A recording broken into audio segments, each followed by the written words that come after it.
No hay plan B, ¿no? Dice Javier Milei, lo dijo en una entrevista con el Wall Street Journal, y también hubo otras definiciones, ¿no? A lo largo de estos últimos días también, que dio justamente en una entrevista con Patricia Yáñez, ex periodista de la CNN, donde habló un poco en esta misma sintonía, pero él habla de que no hay plan B, habló un poco ratificó el rumbo de las políticas económicas del gobierno y habló sobre todo de uno de los puntos que te diría, Max y Juanpi, que fue uno de los puntos calientes en campaña y que por el momento había quedado relegado, pero que tiene que ver con la dolarización, ¿no? Justamente. Sí. Y lisa y llanamente habló de en cuánto tiempo se podría llegar a dolarizar. También habló un poco del cierre del Banco Central, pero si les parece, escuchamos qué es lo que decía de la dolarización.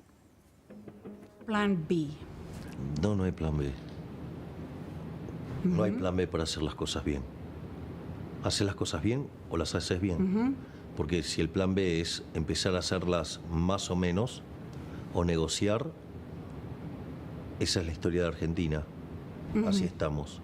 Entonces, los key value drivers del programa no se negocian. Decía, no se negocian y tiene que ver con el ajuste, ¿no? Sí. Fiscal que se pretendía hacer para este año, que si no sale de un lado deberá salir del otro. De esto vamos a hablar con Agustín Echevarne, economista, está ya en línea con nosotros. ¿Cómo estás, Agustín? Buen día. Muy bien, buen día. ¿Cómo están ustedes? Bueno, si no sale de un lado, la plata saldrá del otro. ¿Qué puede venir en este no plan B, como dice Javier Milei, pero que tiene que ver obviamente con el plan A, que es mantener el déficit fiscal en cero?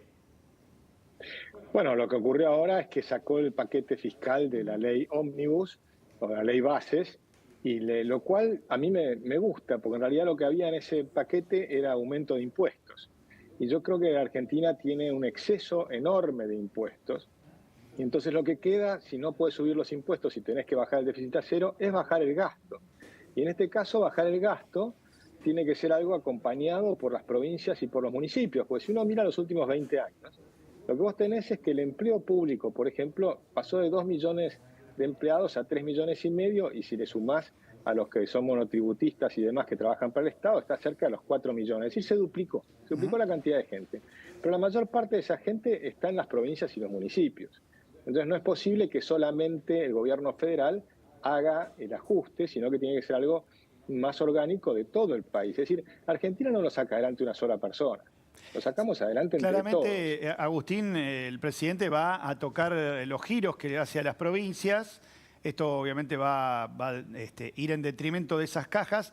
Ahora, lo más probable también, no te quiero contradecir, pero es que las mismas provincias busquen aumentar impuestos y los municipios tasas para no tener que hacer un recorte grande de la planta. Bueno, eso es lo que hay que ver en cada una de las provincias y que también depende yo creo que de todos, de los economistas, también de los periodistas, del público en general, decirle, muchachos, acá hay que cambiar la fórmula, porque esta fórmula que venimos haciendo de evaluar y poner impuestos, la verdad es que ha empobrecido a la Argentina y ha empobrecido a los argentinos. Los sueldos de los argentinos son bajísimos.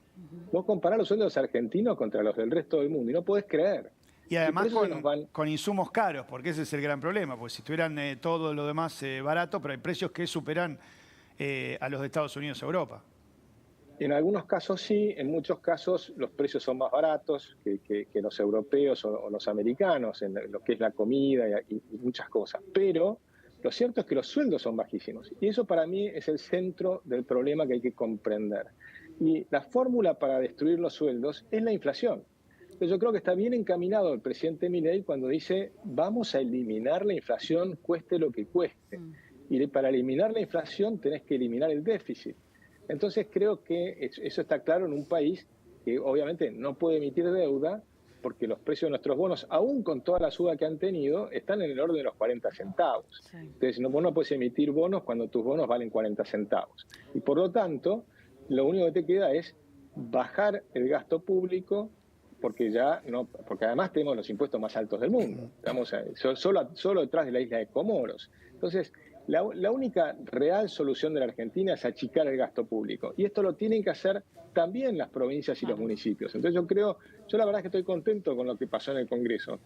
Habrá sido duro la discusión y demás, pero sacar el paquete fiscal siempre y cuando ahora aprueben rápido lo que queda de la ley, ¿no? Ahora, esto, ¿cómo se compensa, Agustín? Porque digo, menor o más ingresos para el campo, de algún lado la plata siempre sale. Digo, ¿será un mayor ajuste para la gente de a pie? No, bueno, justamente, si empiezan a subir las provincias, otros impuestos y demás, todavía falta ver, porque se me ocurre que va a haber algún tipo de negociación entre la nación y las provincias, o sea, eso va a continuar por otro camino, ¿no? Primero tienen que aprobar esta ley, y yo espero que sea rápido, que ya diputados esta semana se pongan las pilas y lo pasen después al Senado. Pero después va a seguir continuando a haber una discusión, un debate. Nosotros hicimos un esquema que lo proponemos, donde se hace un recorte por funciones. Hay un montón de funciones que hace el Estado que no tiene que hacer. Por ejemplo, el Estado no tiene función controlar precios. Hoy estarán viendo que sacaron 60 resoluciones de la Secretaría de Comercio porque liberan precios. El gobierno actual sabe que un precio controlado no es un precio. Un precio controlado es una tarifa fijada arbitrariamente por un burócrata que no sabe de qué es lo que está haciendo. Y por lo tanto no funciona, se sabe que no funciona, lo sabíamos hace años. Por supuesto, no frenó la inflación y el año pasado tuvimos 211% de inflación. Claramente no funciona. Pero si liberan los precios, déjame cerrar un segundo si no tenés que controlar los precios, todo ese ejército de controladores de precios no tiene ningún sentido que sigan trabajando en el sector público, tienen que pasar al sector privado. Pero la ley marca que le seguís pagando el sueldo durante un año, pero ya tienen que pasar al sector privado y tienen que empezar a trabajar. Y si empiezan a trabajar en el sector privado, empiezan a crear riqueza. Y al crear riqueza también implica que el Estado recauda más impuestos. ¿Se entiende? Entonces es ganar, ganar, ganar. Pueden ganar el Estado, puede ganar el empleado que pasa a trabajar en el sector privado y cobra doble sueldo durante un tiempo, porque sigue cobrando del Estado durante un año, y al final del año se le acaba el tema y queda trabajando en el sector privado. Esa es la fórmula, me parece a mí, para que la Argentina salga adelante. Crezca el sector privado y que se reduzca el sector público, que es totalmente excesivo. Ahora, Agustín, en el corto plazo, ¿no? En la negociación con las provincias, porque están exigiendo un nuevo paquete fiscal, ¿qué es lo que puede hacer el gobierno? Porque también, digamos, algo que no se dice es que justamente el proyecto, ¿no?, de restitución de la cuarta categoría de ganancias, esto también queda suspendido. Entonces, esto va a afectar lo que es la coparticipación, es decir, por dos vías se van a ver afectadas las provincias. Por un lado, por las transferencias automáticas discrecionales y por el otro lado, por el régimen coparticipable. Entonces, digo, claramente va a haber un reclamo muy fuerte y por supuesto entiendo que está puesto el foco en la reducción del gasto, pero ¿cómo puede llegar a negociar el gobierno con las provincias en este contexto?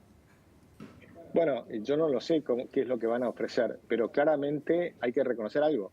Las provincias son los que sacaron el impuesto a las ganancias con masa. Eso es cierto. Entonces ahora lo están volviendo a pedir, pero en realidad la sacaron ellas. Entonces yo creo, a mí me parece que yo no subiría ningún impuesto, pero puede ser que en la negociación terminen restableciendo el impuesto a las ganancias. Lo que pasa es que el gobierno dice, bueno, si reponemos impuestos a las ganancias también ponemos retenciones. Pero ambos impuestos son malos. Claro, le pasa la pelota a los gobernadores, ¿no? Digo, de la semana pasada, donde el malo era el gobierno nacional, los buenos eran los gobernadores, se invierte la polaridad en tal sentido. Exactamente, y lo que está proponiendo el gobierno dice, bueno, no importa, nosotros seguimos adelante y bajamos el gasto, y ustedes van a tener que bajar el gasto, pues les voy a recortar aportes a las provincias. Entonces hacemos un recorte del gasto conjunto. A mí lo que me encantaría es que eso sea lo que ocurra. Ahora, probablemente va a haber algún tipo de aumento de impuestos, porque los gobernadores van a querer hacerlo y van a presionar por ese lado. Solo que ahora es más pareja la negociación.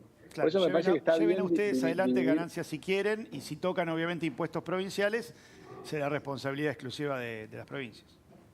Exactamente. Los impuestos provinciales además son altísimos, ¿no? Tenemos ingresos brutos. Hay muchos impuestos que además hay que eliminar. O sea, ustedes imaginen que este proceso que estamos viviendo, por ahora es el programa de estabilización.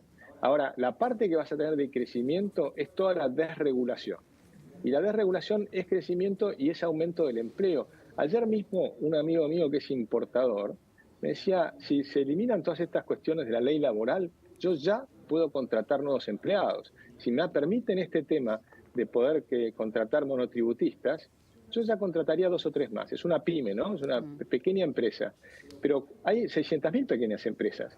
Entonces, si vos tenés, y si tomás micropymes, tenés tal vez 1 millón. Es decir, si cada una de ellas toma un empleado, en este caso eran 2 o 3, imagínate que tenés un aumento del empleo privado importante.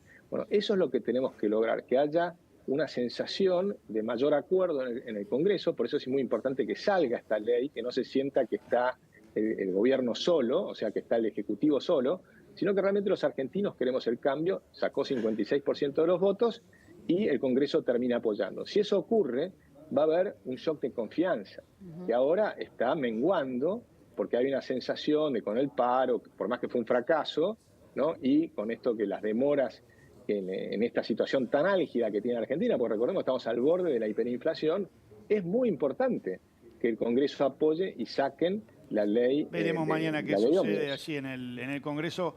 Últimas horas de negociaciones en tal sentido. Muchísimas gracias, Agustín. Muchas gracias a ustedes. Un gran abrazo. Bueno, y vamos a hablar de los gravísimos incidentes, ¿no? En la previa de River Argentina.